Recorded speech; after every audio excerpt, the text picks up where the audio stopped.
Meus irmãos, olhando para esse texto, nós temos uma pergunta a ser respondida. E eu quero perguntar para vocês, e quero que vocês, aí na tua mente, no teu coração, responda.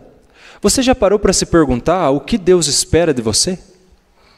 Já fez essa pergunta? O que Deus espera de mim? Já se questionou? O que Deus espera de mim como seu povo, parte do seu povo, cristão, membro do corpo de Cristo? O que Deus espera de mim? Já se perguntou? Se não se perguntou, se faça essa pergunta. O que Deus espera de você? O que Deus espera de nós como povo? Porque nós somos o povo do Senhor, e o povo do Senhor é chamado a viver para o Senhor. Viver com o Senhor, viver pelo Senhor, viver para o Senhor, né? Então, o que o Senhor espera de nós como seu povo? Para que a gente possa compreender melhor o que o profeta Miqueias está falando aqui, a gente precisa entender o contexto onde ele foi usado por Deus para trazer essa palavra. Nós sabemos que Israel, com a morte do rei Salomão, se dividiu em dois reinos, seus dois filhos, o reino do norte e o reino do sul. O reino do norte foi o primeiro a se corromper, adoraram falsos deuses, se esqueceram do nosso Deus, o Deus verdadeiro, e então o juízo do Senhor veio sobre eles. Os assírios vieram contra esse reino, tomaram esse reino, que é Samaria, invadiram esse reino, e o Senhor então levanta uma palavra contra esse povo, e posteriormente nós temos a palavra do Senhor trazendo então o juízo que viria contra o reino do sul também, aonde seria a vez dos babilônios tomarem esse povo como escravos, cativos, levados para a Babilônia. Nós conhecemos muito bem a história, nós sabemos que foi assim. Mas antes que a Babilônia pudesse então tomar o reino do sul, o Senhor levanta o profeta Miqueias, mais ou menos no mesmo tempo que Isaías, para trazer essa palavra. E ele está falando para um povo que tinha se rebelado contra Deus também no reino do sul. Porque eles olhavam para o que tinha acontecido lá no norte, e eles diziam, então vamos fazer aliança com os assírios para que não aconteça conosco mesmo. O rei desse tempo era chamado Acás, e Acás olhava para tudo aquilo que tinha acontecido, e ele foi então e fez uma aliança com os assírios, onde eles começaram então a adorar falsos deuses, oferecer a falsos deuses e viver de acordo com os falsos ensinamentos. Então, morre Acás, se levanta Ezequias, e Ezequias não quer mais ter aliança com os assírios. Ele se rebela contra os assírios. E agora os assírios vêm contra o reino do sul, que é Judá, e tomam parte do território. Tomando parte do território, e só não tomaram tudo porque Deus não permitiu, a misericórdia do Senhor fez com que eles não tomassem todo o reino do sul também, mas quando isso acontece, que eles perdem parte do território, muitas pessoas ficaram sem suas terras, ficaram sem suas posses, ficaram na miséria.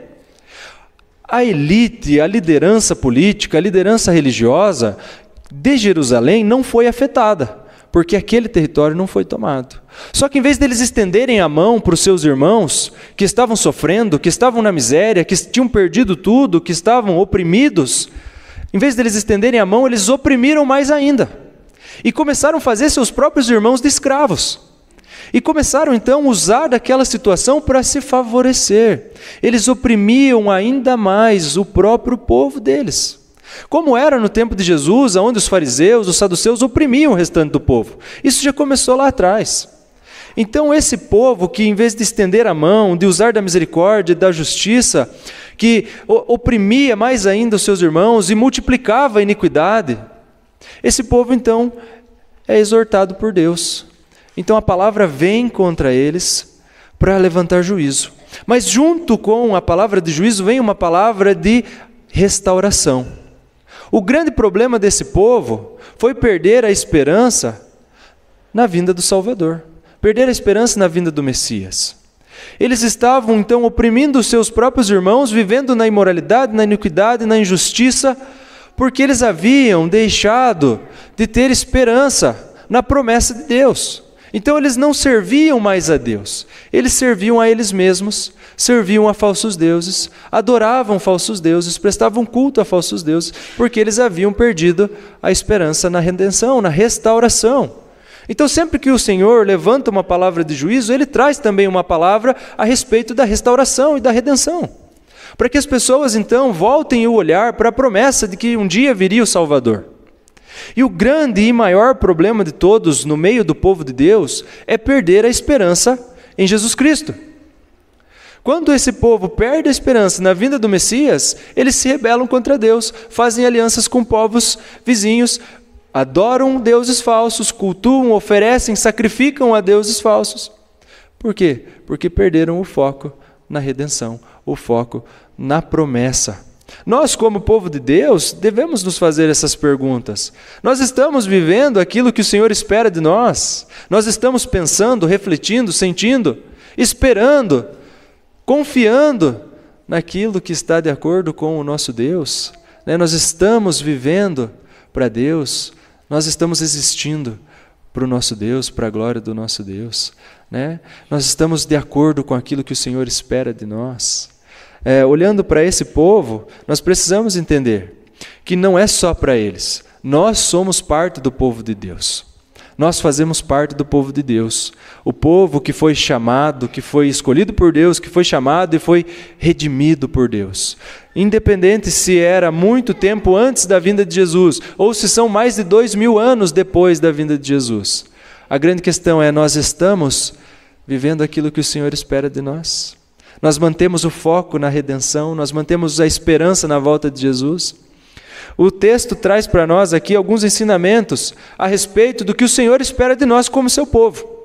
E quando nós olhamos para o texto, nós vemos ele falando assim: Ele te declarou ao homem o que é bom. E agora eu faço mais uma pergunta: o que é bom?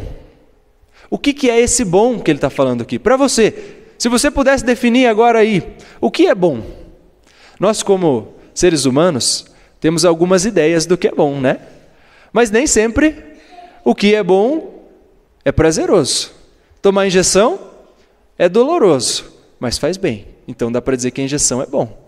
As crianças vão dizer que não, a injeção não é bom, né? Mas faz bem. Entende? Muitas coisas que nós entendemos por ser boas, nem sempre são prazerosas, nem sempre nos satisfazem. Mas o que é esse bom que o texto traz para nós? Não é o que nós achamos que é bom. Esse bom aqui é o que Deus definiu como bom. É aquilo que satisfaz a vontade do nosso Deus. É aquilo que está de acordo com a vontade do nosso Deus. Não é só bom porque nós achamos bom. É bom porque Deus definiu que é bom. Então nós precisamos compreender que nem sempre o entendimento humano está alinhado com a vontade de Deus. Nem sempre o entendimento humano está alinhado com o que Deus determina. Então nós podemos dizer que muitas coisas são boas, mas nem todas agradam e satisfazem a vontade de Deus. Então, para entender, para começar a analisar aqui o que Ele tem para as nossas vidas, o que Ele espera de nós, Ele espera que a gente viva o que é bom. Mas o que é bom? É aquilo que satisfaz a vontade dEle, não a nossa. É aquilo que está de acordo com a vontade do nosso Deus e não com a nossa. E o que é isso que está de acordo com a vontade de Deus e satisfaz a vontade de Deus para as nossas vidas? Em primeiro lugar, que pratiquem a justiça. Então o Senhor vai trazer para nós essa palavra. Ele espera de nós. O que agrada a Ele, o que satisfaz a vontade dEle, é que o seu povo pratique a justiça. E o que é praticar a justiça também? Porque nós, como seres humanos, nós temos a nossa justiça própria. O ser humano é campeão em julgar e definir o que é justo e o que é injusto. Muitos casos nós vemos onde as pessoas estão debatendo, mas isso é injusto, aquilo é justo. Veja, eles achavam justo que a elite de Israel, a elite de Jerusalém, ficasse lá nos melhores lugares, ocupassem posições altas e escravizassem os outros. Afinal de contas, eles foram expulsos da terra deles pelos assírios. Eles foram tomados, tudo que eles tinham foi tomado. Então eles que se virem, agora é justo que eles trabalhem então para nós e nos sirvam e nos atendam às vontades para que a gente então tenha aqui a justiça seja feita. Então eles achavam que isso era justo. Mas será que diante de Deus isso era justo mesmo? Isso satisfazia a vontade de Deus? Com certeza não. Eles achavam que era justo. Olha, nós sacrificamos nos altares, nós oferecemos holocaustos, nós cumprimos os rituais. Então é justo que nós sejamos abençoados. Mas a palavra de Deus nunca disse que o principal era o sacrifício, e sim um coração quebrantado, um coração compungido e contrito. Os holocaustos, os sacrifícios não satisfazem a Deus, mas a misericórdia satisfaz a Deus. Então, esse povo achava que isso tudo era justo, mas Deus nunca tinha determinado isso como justo. Quer ver um caso recente, poucos anos atrás, que aconteceu aqui no Brasil, que reflete muito bem essa questão de justo e injusto, justiça humana e justiça divina? Uma menininha, uma criança de 11 anos, sofreu um abuso. Isso é terrível. Mas isso dá para a gente ter uma ideia do que as pessoas estão pensando. Essa criança sofreu um abuso e ela engravidou. E a questão que foi discutida, talvez os irmãos lembrem desse caso, a questão que foi discutida é justo que ela prossiga com essa gestação? É justo que ela tenha essa criança, mesmo sendo fruto de uma violência como essa? É justo que ela tenha o filho de uma pessoa terrível? É justo ou não é justo? E as pessoas debatiam. Uns diziam, é justo que ela aborte. Outros diziam, é justo que ela não aborte. Mas a grande questão é, o que Deus diz que é justo? O que Deus determina como justo e injusto nesse caso? Ela sofreu uma injustiça. Mas nós não vamos consertar essa injustiça com outra injustiça. Nós nunca vamos consertar um pecado com outro pecado. Porque aquele aborto seria um assassinato premeditado, um homicídio. Não estaríamos dando chance para a criança que estava no ventre da outra criança. Então, diante de Deus e da palavra dele, não é justo que ela seja tirada, que ela seja sacrificada para o bem da outra. A grande questão é, mas e se isso prejudicar a menininha? Tudo bem, é uma questão a ser analisada, é uma questão a ser refletida com muito temor, com muita sabedoria. Ah, mas e se coloca em risco a vida dela? Tudo bem, a gente vai ponderar que se faça o mal menor. Então, antes de perder 2 vidas, que se perca só uma. Mas a grande questão, nunca é justo tirar uma vida. Ah, mas se for um caso de legítima defesa? Não é isso. Não é esse o caso. Não é uma defesa. É premeditar o assassinato, o homicídio de outra pessoa. Não é justo diante de Deus. A palavra nunca disse que isso seria justo. É terrível, é muito terrível. É trágico, é doloroso, mas não é justo. Então, o caso terminou com o aborto, mas isso não é justo. Por mais que as pessoas pensem que é justo, porque a palavra de Deus diz que não é justo. Então isso não satisfez a vontade de Deus. Isso não cumpriu o plano de Deus, que é um plano de vida. Então, veja bem, até cristãos se posicionaram nas redes sociais falando que o aborto seria justo nesse caso. Veja como a nossa concepção de justo e injusto ela é muito deturpada. A gente define o justo e injusto pelos pressupostos, pelo que nós aprendemos no passado. Nós definimos o justo e injusto pelo que a gente acha. Mas para definir justo e injusto, de fato, a gente precisa entender o que Deus fala que é justo. E nós vamos ser pegos em situações onde a gente vai ter que definir. O que é justo a ser feito aqui? No dia a dia. No nosso trabalho. O que é mais justo? Qual o valor a ser cobrado? O que é justo? Como esse trabalho deve ser feito? Nos esportes, a gente vai jogar um futebol e a bola está ali em cima da risca e um grita, saiu, o outro grita, não saiu. O que é justo? Se saiu, saiu. Se não saiu, é justo que seja feita a verdade. Porque a palavra de Deus ensina a verdade. E a gente vai demonstrando nas pequenas coisas o quanto a gente é injusto. O quanto a gente não vive a justiça de Deus no dia a dia. E quando chega diante de uma situação maior como essa, a gente se pega num dilema, porque a gente não está acostumado a fazer o que é justo, a praticar a justiça. A gente puxa a brasa para o nosso assado, né? Mas e o grande e maior exemplo de justiça que nós temos a ser observado é o próprio Cristo. Porque Ele só foi para a cruz para satisfazer a justiça do Pai. Nós só temos o perdão para o nosso pecado porque o Senhor Jesus satisfez a justiça divina, carregando o nosso pecado com Ele lá para a cruz. Porque a palavra do Senhor veio para o homem e disse, se comer, certamente morrerá. O salário do pecado, então, é a morte. Então, o que é justo que seja feito? Que se pague a dívida. Então, o Senhor Jesus assume essa dívida para satisfazer a justiça divina, a justiça do Pai. satisfazer a vontade do Pai, fazer o que é bom diante de Deus. Então, quando nós temos um dilema sobre justo ou injusto, olhe para Cristo. Reflita no exemplo de Cristo. Satisfazer a justiça divina custou a vida dele, o seu sofrimento, o seu sangue derramado. E nem por isso ele deixou de fazer. Ele fez e ele cumpriu até o final. Cumpriu a justiça. Priorizou o que era justo, o que satisfazia a vontade do Pai. Então, se nós temos salvação e perdão para os nossos pecados, é porque o nosso Senhor Jesus satisfez a justiça de Deus. O texto segue e ele vai dizer que além de praticar a justiça, ele vai dizer para que nós amemos a misericórdia. Pratiquem a justiça, amem a misericórdia. Você vê que ele aprofunda a questão aqui. Primeiro ele fala, pratiquem, vivam.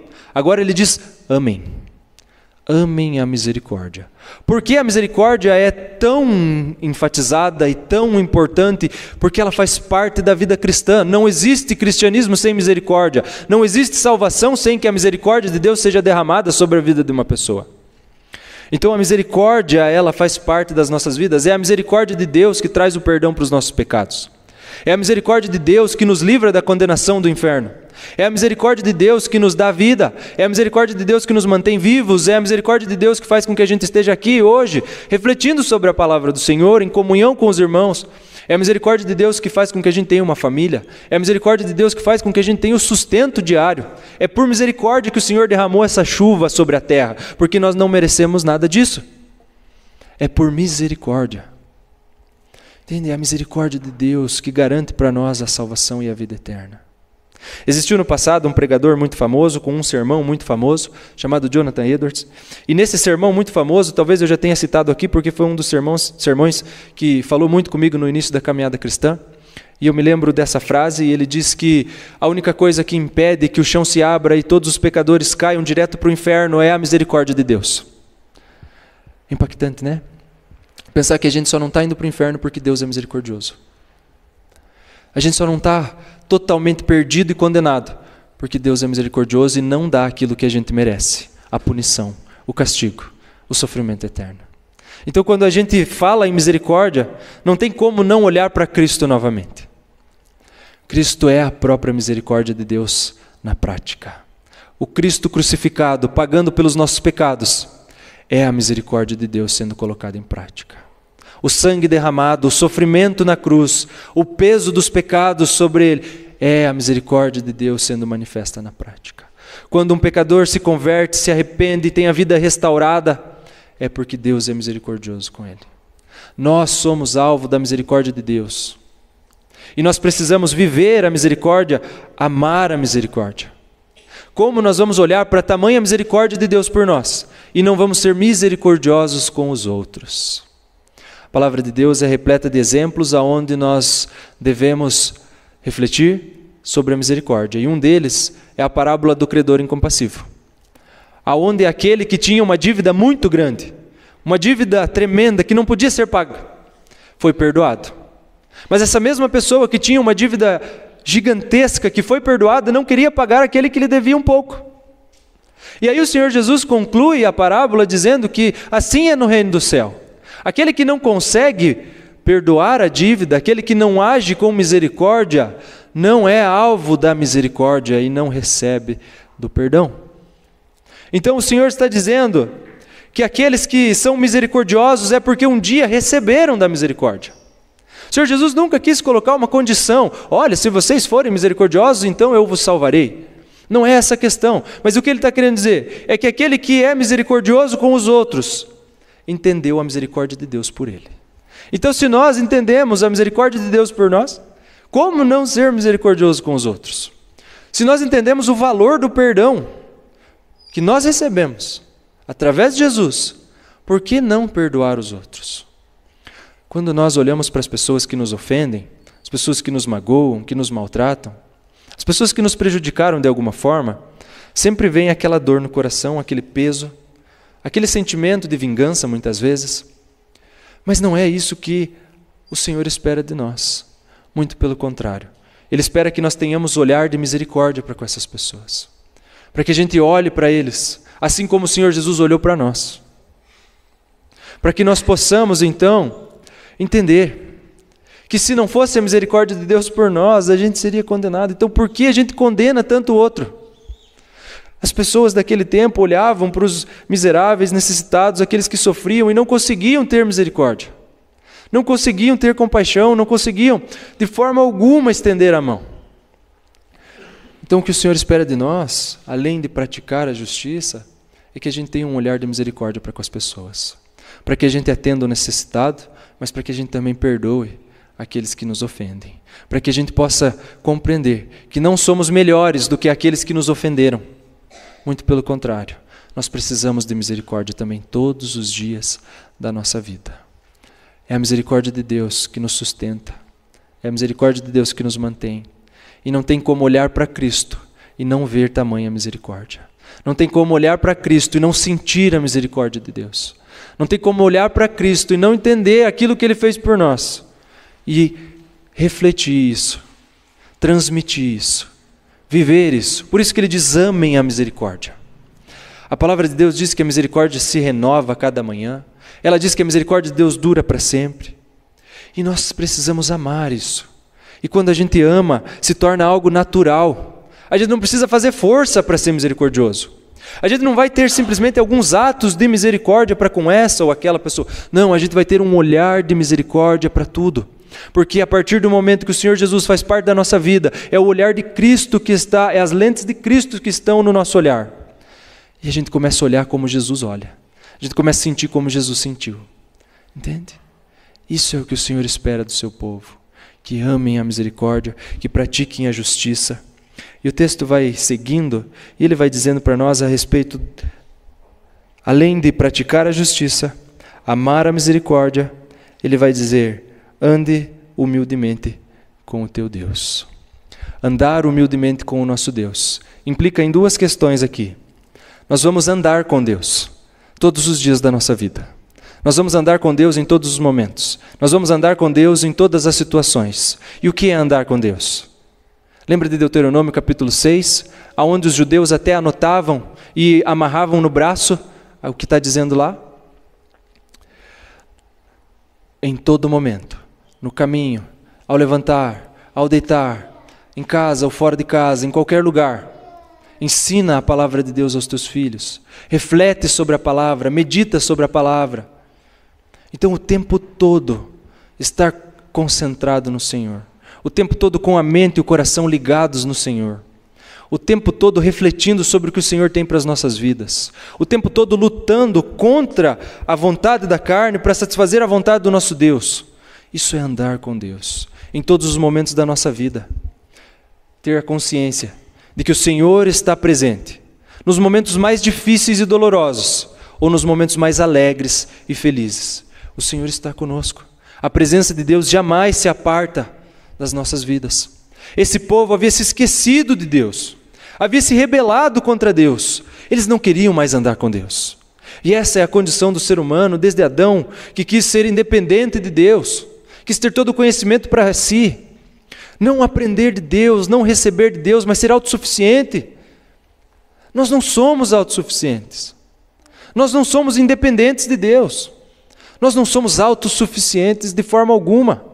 Muito pelo contrário, nós precisamos, nós dependemos da presença de Deus nas nossas vidas. Nós dependemos do cuidado, da ação, do favor de Deus, do primeiro momento ao último das nossas vidas. Tudo depende de Deus. E o Senhor conduz as nossas vidas, e o Senhor supre as nossas necessidades nos mínimos detalhes. Coisas que nós nunca trabalhamos por elas, acabam vindo sobre nós porque são bênção do Senhor. Planos que nós nunca fizemos se concretizam porque eram planos do Senhor. Isso é andar com Deus. Isso é viver com Deus, para a glória do nosso Deus. Entende? Isso é andar, e ele vai dizer não só andar, mas andar humildemente com o nosso Deus. O que é andar humildemente? Andar humildemente é andar reconhecendo que nós não somos nada sem esse Deus. Essa frase, ela é dita, né? Nossa, sem Deus não somos nada, né? As pessoas repetem, mas se a gente tiver a noção do que ela quer dizer, é real. A gente não existiria se não fosse a graça de Deus. A gente não estaria aqui vivo se não fosse Deus. Entende? Tudo na nossa vida depende do nosso Deus. Do início ao fim da nossa vida, do começo ao fim do dia. Enquanto nós dormimos, a Bíblia diz que o Senhor trabalha em nosso favor.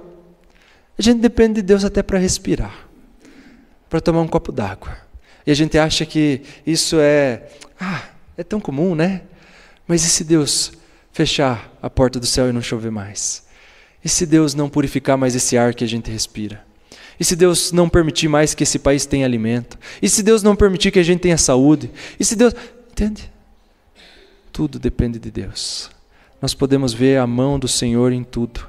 A gente pode ver a mão do Senhor nos mínimos detalhes. Só que a gente precisa reconhecer.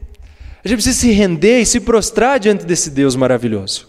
Os soberbos, os altivos, os arrogantes jamais reconhecem que precisam de Deus. Por isso eles não andam humildemente na presença de Deus. Agora o povo de Deus que reconhece, esse anda humildemente na presença do nosso Deus. Porque entende isso, de que a gente precisa de Deus para tudo. E se não fosse o Senhor, não teríamos a vida eterna.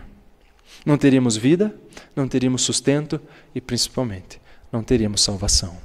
Então é porque o Senhor um dia planejou e colocou em prática esse plano da redenção que nós podemos ter a vida eterna. É porque um dia o Senhor providenciou o Salvador. Um dia no seu plano eterno, o Senhor disse, o Filho irá para cumprir a minha vontade e carregará sobre si os seus pecados, para que vocês possam então ter o perdão. E se não fosse esse plano maravilhoso? E se não fosse essa ação maravilhosa de Deus nas nossas vidas? Só restaria a morte. Então, quando o Senhor Jesus vem, Ele vence todas as trevas por nós. Quando o Senhor Jesus vem, Ele sofre toda a condenação no nosso lugar. Eu gosto de pensar, de lembrar tudo que o Senhor Jesus sofreu lá na cruz. Porque não foi só o sofrimento físico que a gente vê nos filmes, nas séries. Foi o sofrimento físico, sim, mas um sofrimento emocional. Ele já estava no Getsêmani suando sangue, aflito, antes da crucificação. E o sofrimento espiritual. Todo o peso do pecado. E se fôssemos nós na cruz, seria o peso do nosso pecado. Agora, como era Jesus, é o peso de todos os pecadores que algum dia se renderiam a Ele. Imagine Jesus sofrendo o inferno por nós lá na cruz. Então Ele providenciou tudo, não tínhamos capacidade e condições. As pessoas acham que podem se salvar por conta própria. As pessoas acham que pelas suas boas obras. As pessoas acham que pelos rituais, como esse povo aqui, alcançariam a vida eterna. Eles praticavam rituais, eles praticavam cultos, eles praticavam sacrifícios e achavam que por isso iam ganhar a vida eterna. Mas eles se esqueceram do Redentor que viria, do único que poderia satisfazer verdadeiramente a vontade de Deus. Aquele que é o justo e o justificador, aquele que é perfeito, aquele que é sem mácula, aquele que é santo, que não teve pecado nenhum. Eles se esqueciam desse e achavam que eles, pecadores, poderiam alcançar o favor de Deus por conta própria. Eles não andavam humildemente na presença de Deus, de forma alguma. Eles achavam que por eles mesmos eles alcançariam o favor de Deus. Agora, quando nós reconhecemos tudo o que o Senhor Jesus fez por nós, quando nós reconhecemos que nós não tínhamos condições, que nós não teríamos como, não teríamos chance alguma se não fosse o Senhor Jesus. Então, irmãos, o Senhor não espera de nós alguns rituais. O Senhor não espera de nós que sacrifiquemos algumas coisas. O Senhor não espera de nós que façamos algo para que nós possamos merecer o céu, merecer as bênçãos, merecer o favor de Deus. Tudo é graça e misericórdia. Tudo é conquistado por Cristo lá na cruz. Então jamais pense que você está indo para o céu pelo que você é, pelo que você faz. Muito pelo contrário. Você está indo para o céu por quem Jesus é, pelo que Jesus fez. Então, em tudo o que o Senhor espera de nós, Ele espera um coração totalmente rendido a Ele. Ele espera um coração totalmente entregue a Ele. Uma vida totalmente entregue a Cristo. Uma vida totalmente rendida, confessando, entregue. Uma vida que sabe que por si só não tem condições. É isso que o Senhor espera de nós. Que tenhamos essa consciência, esse entendimento de que sem Cristo não seríamos, não teríamos, não poderíamos nada. Se nós estamos aqui, é graças a Ele. Se nós estaremos no céu um dia, é graças a Ele. Irmãos, existe um exemplo na história de uma mulher chamada Corrie. Talvez eu tenha falado sobre ela aqui algum dia, mas eu gosto muito do exemplo dela. A Corrie, ela viveu no tempo da Segunda Guerra, onde eles estavam matando os judeus. E a família dela abrigava judeus, refugiava essas pessoas para que os nazistas não matassem eles. Eles tinham compartimentos nas paredes, nos porões, onde eles abrigavam essas pessoas. Até que um dia os nazistas descobriram. E eles então invadiram a casa dela, mataram a família dela, e ela, por ser jovem, foi levada para o campo de concentração. E lá ela sofreu todo tipo de violência e tudo que a gente pode imaginar de ruim, ela sofreu lá. Só que a grande questão é que a família da Corrie e ela eram cristãs. E Corrie, quando saiu de lá, que terminou a guerra e ela pôde sair com vida, ela percorreu vários países pregando o evangelho e dando testemunho dela, falando sobre perdão. E ela nunca teve uma situação muito difícil até o momento que ela estava trazendo a palavra em um auditório muito lotado, cheio de gente, e ela enxergou entrar nesse auditório um dos soldados nazistas que havia mantido ela no cárcere. E ela só de ver, ela já tremeu. Então, quando ela terminou a palestra, esse homem se levantou, veio na direção dela, estendeu a mão e pediu perdão. Me perdoe por tudo que eu fiz para você, por tudo que fizemos para a tua família. E ele ficou ali, ela conta no livro que cerca de 30 segundos com a mão estendida e ela não teve reação. Porque o que passava pela mente dela era, eu não posso perdoar, eu não consigo perdoar. Mas ela se lembrou de todo o perdão de Jesus que veio sobre a vida dela. Ela se lembrou de toda a misericórdia de Jesus. Ela se lembrou de tudo que o Senhor Jesus já havia feito por ela. E ela então estendeu a mão e deu um abraço nesse homem. E pela ação do Espírito Santo, ela conseguiu então perdoá-lo. E ela disse que aquele momento que eles ficaram ali abraçados, parecia que o amor de Deus fluía de um corpo para o outro. E foram os momentos mais quentes, incríveis da vida dela, onde ela mais viu e viveu o amor de Deus. Essa mulher, ela deixou de fazer a vontade dela.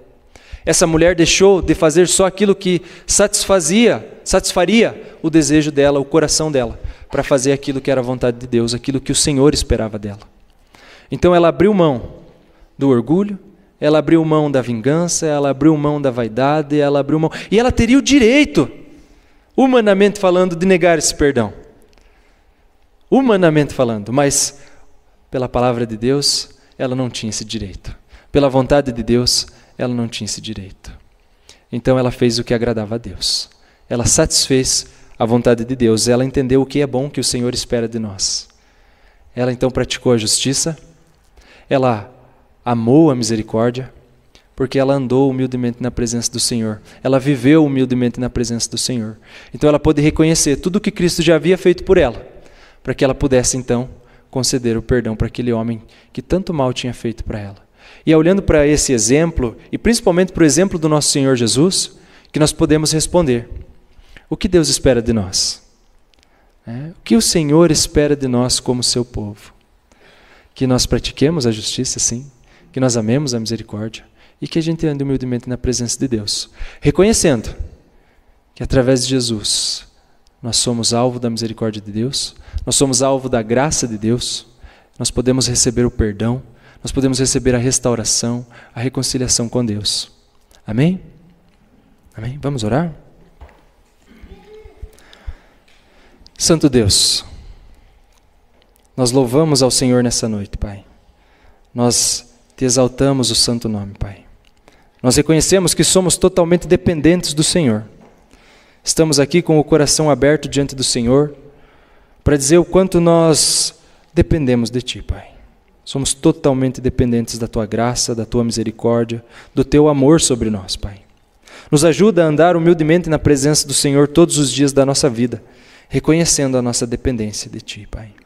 Nos ajuda, Senhor, que o Teu Espírito Santo nos leve cada dia mais e mais a amar a misericórdia, a estender a mão, Pai, a perdoar, a ter olhos de misericórdia para com aqueles que nos ofendem, Pai, a ter olhos de misericórdia com aqueles que necessitam. E nos conduz, Pai, para que possamos viver a justiça, viver aquilo que satisfaz ao Senhor, aquilo que agrada ao Senhor, Pai, aquilo que reflete a vontade do Senhor, aquilo que está de acordo com a Tua palavra, Pai. Fala aos nossos corações, grava a Tua palavra na nossa mente e no nosso coração, para que possamos não só conhecer, mas ser praticantes da Tua palavra, Pai. Abençoa a vida de cada um que está aqui nessa noite, abençoa as famílias, Pai, abençoa essas crianças que estão aqui, Pai.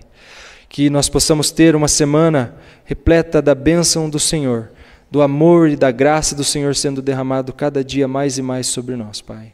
E usa as nossas vidas, Senhor, para ser testemunhas do Senhor aonde nós estivermos. Que possamos viver do modo agradável ao Senhor, reconhecendo aquilo que o Senhor espera de nós, Pai. Isso nós oramos, nós agradecemos e Te louvamos no santo nome de Jesus. Amém. Amém.